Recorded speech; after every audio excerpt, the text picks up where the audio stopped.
Olá, hoje estamos aqui para falar de séries da Amazon Prime Video e da HBO Go, porque eu não tenho assistido muita coisa na Netflix, não teve grandes estreias nos últimos tempos. Nessa sexta-feira algumas coisas interessantes vão aparecer, vai ter temporada nova de The Ranch, que é aquela série com o Ashton Kutcher. Também vai ter segunda temporada de The Chef Show, que é aquele reality, posso falar assim, é um reality de culinária, com o Jon Favreau e o chefe Roy Choi. Pra quem não sabe, o Jon Favreau foi o ator principal, diretor, se não me engano, sei lá, escritor, produtor, enfim, do filme Chef. E nesse programa da Netflix, eles vão viajando pelos Estados Unidos, conversando com todo tipo de gente, incluindo gente muito famosa. Visitam vários restaurantes, cozinham, fazem receitas. Então, pra quem gosta de assistir programas de televisão relacionados à comida, é uma ótima pedida. Eu vi a primeira temporada, gostei, então tô ansiosa pela segunda que estreia na sexta-feira. E também vai estrear uma série policial, que estou animadíssima, porque adoro esse gênero. Chama Inacreditável, no elenco tá a Toni Collette, maravilhosa. E é uma história baseada num artigo que inclusive foi vencedor do Pulitzer Prize. Ou seja, acho que vou ficar feliz. E a série é sobre a história de uma menina, inclusive baseada em fatos reais, né? Porque já que é baseada no artigo, que é baseado numa história real. Então é a história de uma menina que retira a queixa que ela deu de um estupro, e aí as pessoas começam a não acreditar nela, falta evidências e tudo mais, as pessoas começam a achar que ela estava inventando a história mesmo, afinal de contas ela retirou a queixa, mas temos a sorte que duas policiais, uma delas é a Toni Collette, maravilhosa, essas duas policiais vão atrás da verdade. Então estou ansiosíssima por essa série, chama Inacreditável.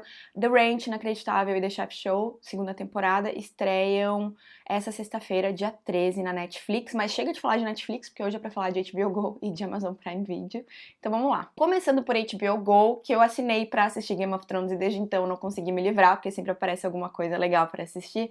Então eu tenho assistido e gostado muito de uma série que chama Succession. Agora estou na segunda temporada, por enquanto ela tem duas temporadas, já assisti a primeira inteira, devorei a primeira temporada, adorei, tô no meio da segunda, estou curtindo. E é a história de uma família riquíssima, essa família, o pai, o magnata, ele tem esse conglomerado de mídia, gente, eles são muito, muito ricos, aquelas, não é assim, rico, é milionários, bilionários, enfim, a empresa acho que vale, sei lá, quantos bilhões de dólares. E esse cara, ele tem 4 filhos, o mais velho é uma pessoa completamente, não quero saber de nada, não quero lidar com os negócios da família, mas os outros 3 têm sede de poder. O filho mais velho, quer dizer, não é nem um filho mais velho, é que, assim, são filhos de 2 casamentos, então tem o filho mais velho do primeiro casamento, esse não quer saber de lidar com os negócios da empresa. O segundo filho mais velho, o filho mais velho do segundo casamento, esse sente que está sendo preparado para ficar no lugar do pai, já tá trabalhando na empresa há algum tempo. Depois tem a filha, que é a Shiv. A Shiv, ela trabalha com política e tem o filho mais novo, que ele, assim, é completamente um porra louca. E é uma pessoa incrivelmente desagradável, vale dizer isso, ele é muito desagradável. E o que acontece é o seguinte, então o filho que tá achando que tá sendo preparado para ficar no lugar do pai, no aniversário de 80 anos do pai, ele descobre que o pai dele não é bem assim. Não é bem assim, o pai dele não pretende se aposentar tão cedo. Aí dá um rolo todo, o pai tem um derrame no dia do aniversário e enquanto ele tá no hospital, tem aquela confusão dos filhos, o que é que vai ser feito quanto à empresa, quem é que vai comandar as coisas enquanto o patriarca estiver no hospital. E aí é aquele bafafá, né, gente? Porque assim, é uma história de família e como essa família é totalmente disfuncional. E também é uma história sobre rasteira. Gente, as pessoas se dão rasteira à torto e à direito, assim, toda hora.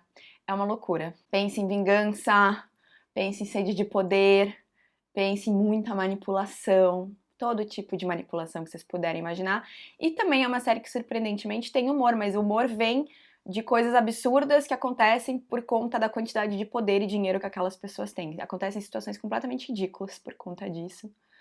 Então, tô gostando muito. Succession, 2 temporadas pra curtir aí na HBO Go. E se por um acaso tu assistiu Billions na Netflix, acho que a pessoa que gostou de Billions na Netflix pode gostar de Succession. Não são exatamente o mesmo tipo de história, mas tem muito aquela coisa de mundo corporativo, vingança, rasteiras, enfim, golpes baixos, etc e tal. Outra série muito legal que eu acho que todo mundo já ouviu falar, e desculpa eu ser talvez a última pessoa a falar nessa série, mas chama Years and Years.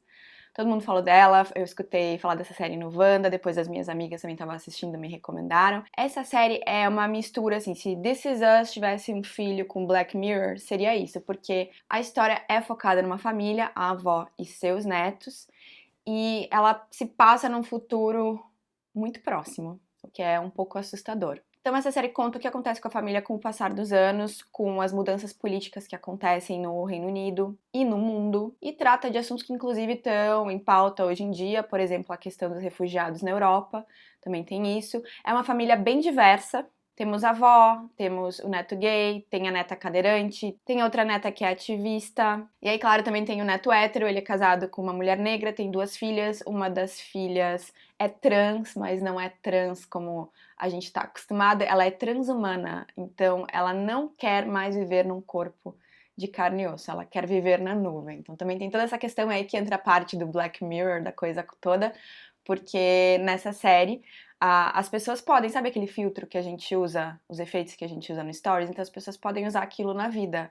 E aí é muito engraçado, porque ela tá tendo uma conversa séria com o pai dela e ela tá com aquele filtro de cachorrinho, com a linguinha, as orelhinhas, enfim. É uma série muito interessante, um pouco preocupante, porque como eu falei, ela trata de um futuro próximo e possível, que não é nem um pouco legal. E ao mesmo tempo que a gente fica preocupado e meio na bad, que nem a gente fica quando a gente assiste Black Mirror, a gente também se apega àquela família e acaba sentindo várias emoções, boas, ruins, por conta das coisas que acontecem com eles. Ainda em HBO, eu vou só deixar aqui ao passant a questão de Chernobyl. Se por acaso tu nunca assistiu Chernobyl, por favor, assista. Eu já falei dela num vídeo de favoritos aleatórios passado. Eu amei Chernobyl, foi uma das melhores coisas que eu assisti na televisão nesse ano. É uma série que fala da explosão da usina nuclear Chernobyl lá na União Soviética em 1980. Ela é super bem feita, super bem feita. As atuações, o elenco é maravilhoso.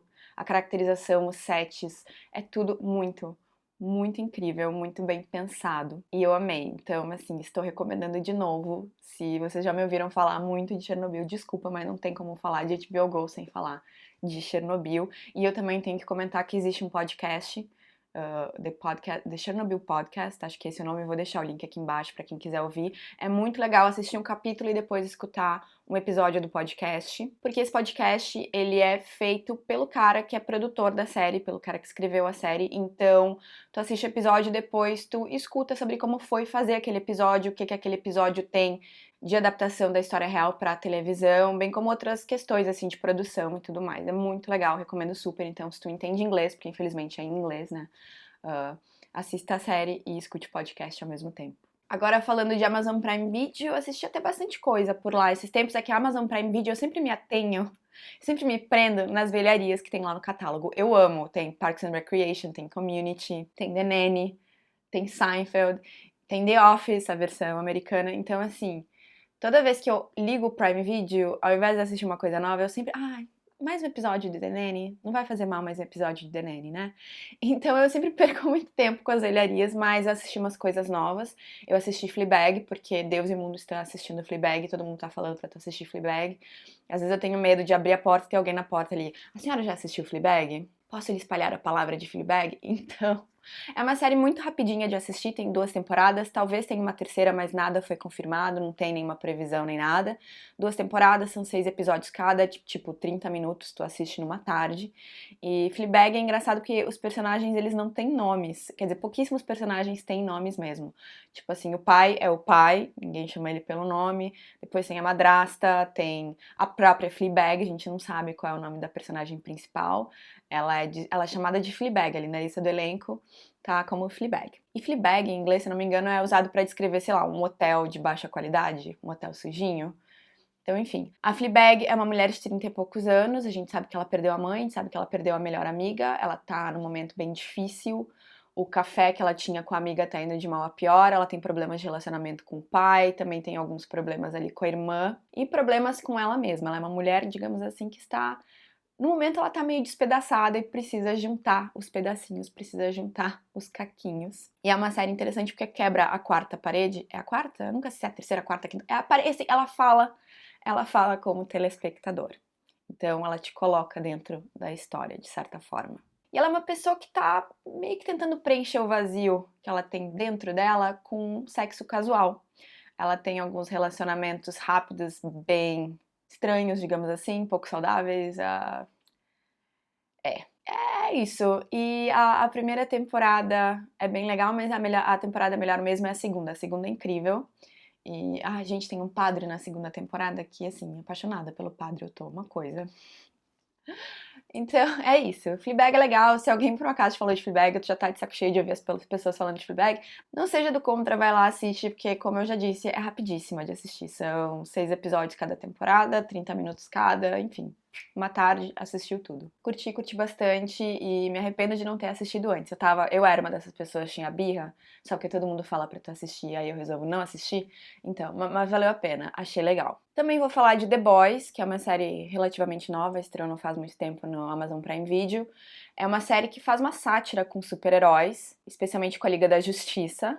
Tem os seus equivalentes, tem o equivalente ao Aquaman, tem o equivalente ao Super-Homem, tem o equivalente à Mulher Maravilha.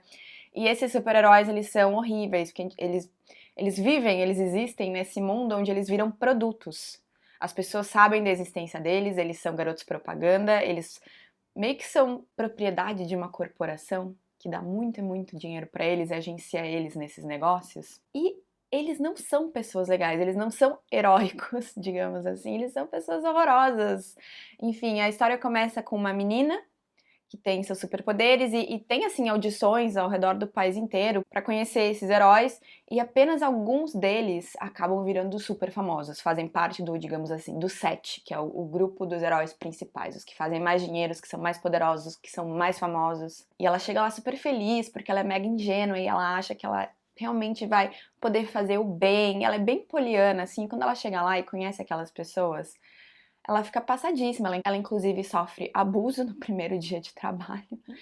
E é assim, eles são horrorosos. Gente, é horrível. E claro, tem também um grupo, esse é o grupo, o The Boys. O The Boys que quer acabar com esses super-heróis. E cada uma dessas pessoas tem os seus motivos para não gostar deles. O Huey, que é, digamos assim, o personagem principal, ou um dos principais, ele acabou de perder a namorada. O A-Train, que é o super veloz, é o The Flash dessa série, ele atropelou a namorada dele. Atropelou e ela virou pedacinho. Pedacinho não, na real ela virou um monte de gororoba e pedaço de osso. E ele obviamente fica indignadíssimo, ele se junta a esse grupo pra tentar acabar com os super-heróis. E é basicamente essa a história, gente. Então, no caso, os super-heróis são as pessoas ruins da história e o pessoal que tá contra eles, os vilões, é que na realidade são os mocinhos. Não é assim uma obra-prima, mas achei divertida. Assista o primeiro episódio, se tu gostar do primeiro episódio, segue. Eu achei que a série assim, começa bem o primeiro episódio, eu gostei muito. Aí ali no miolo começa a ficar um pouco repetitivo, um pouco cansativo, e o final é bem legal. Os últimos episódios são muito bons da primeira temporada. E só pra terminar o vídeo eu vou falar de Carnival Row, que também estreou recentemente, é uma série de fantasia. É uma produção interessante, uma produção interessantíssima, pra quem gosta de fantasia acho que pode ser legal. Então o que aconteceu é o seguinte, tem essa terra onde criaturas mágicas vivem, onde existem fadas, onde existem faunos, onde existem centauros, e o homem, só pra variar, o homem, o hétero branco topzera, vai lá e acaba com tudo. Então tem duas facções humanas que estão lutando, guerrilhando para dominar essa região mágica, essa área mágica, a fim de, claro, explorar suas riquezas. Então rola essa guerra entre o pessoal do Burgo e o pessoal do Pacto. O pessoal do Burgo acaba desistindo. Bandeira branca larga de mão e aí essas fadas, esses faunos, essas criaturas mágicas, elas tentam fugir, porque o pessoal do Pacto é sanguinário, é um horror, o que eles estão fazendo por lá é um horror, e aí essas pessoas, essas criaturas mágicas, vão se refugiar no Burgo. Vão para o Burgo como refugiados, como imigrantes, e eles acabam sendo marginalizados. Então, essas fadas, esses faunos, eles trabalham como serventes. Muitas das fadas acabam como prostitutas. E a boa parte deles mora nessa região, vive nessa região de Carnival Row. Ao mesmo tempo que tem isso acontecendo, também tá rolando um monte de assassinatos, tá rolando uma série de assassinatos, tem um serial killer solto na área. E é aí que entra o Orlando Bloom, porque ele é um inspetor e ele tá investigando toda essa questão. Ele é um dos poucos humanos que não maltrata, que não vê como criaturas inferiores essas criaturas mágicas. Porque também rola todo esse negócio de preconceito, racismo, tudo isso é debatido dentro desse universo de fantasia. Gente, é muita coisa acontecendo. Então, né, tem todas essas questões com os refugiados, tem toda essa questão de Carnival Row, tem a questão do serial killer, e nós também temos Cara Delevingne, que é uma das fadas. Ela tá chegando ao Burgo, ela foge pro Burgo, e ela tem esse grande amor que ela perdeu durante a guerra. E aí ela chega no Burgo e ela descobre que o grande amor dela tá o quê? Tá Vivinho da Silva. Ela fica pistolíssima. Então, gente, é um monte de coisa acontecendo. É uma série que acontece muita coisa, eu acho que às vezes ela peca por conta disso. É coisa demais pra pessoa lidar, mas é legal. Eu gostei, assisti, me diverti, foi interessante. Acho que alguns atores não estão muito bem no papel. Assim, o Orlando Bloom tá ok, a cara dele Lavigne é meio picolé de chuchu, sabe, sem grandes emoções, e ela tá num dos papéis de mais destaque, então. Sem falar os nomes, eu não sei por que escolheram alguns nomes, tipo a cara da Lavigne é a Vignette, que me lembra vinagrete ou vinheta. E o nome do personagem do Orlando Bloom é tão estapafúrdio que eu não vou conseguir lembrar aqui pra dizer pra vocês, mas é um nome bizarro. Mas é legal, eu juro, é legal. Pra quem gosta de série de fantasia, histórias de fantasia, é interessante, porque nós temos aí esse mundo onde fadas, faunos e outras criaturas mágicas estão vivendo não em harmonia, completamente fora de harmonia com os seres humanos. E tem todas essas outras questões mais profundas da nossa sociedade de hoje em dia que estão sendo debatidas ali naquele mundo imaginário. É isso, é isso, é isso. Quem já assistiu uma dessas séries e quiser deixar sua opinião aqui embaixo, é mais que bem-vindo. E também quem tiver mais dicas do que assistir na HBO Go, na Netflix, na Amazon Prime Video, pode escrever aqui também. Um beijão, pessoal. Até a próxima. Tchau, tchau.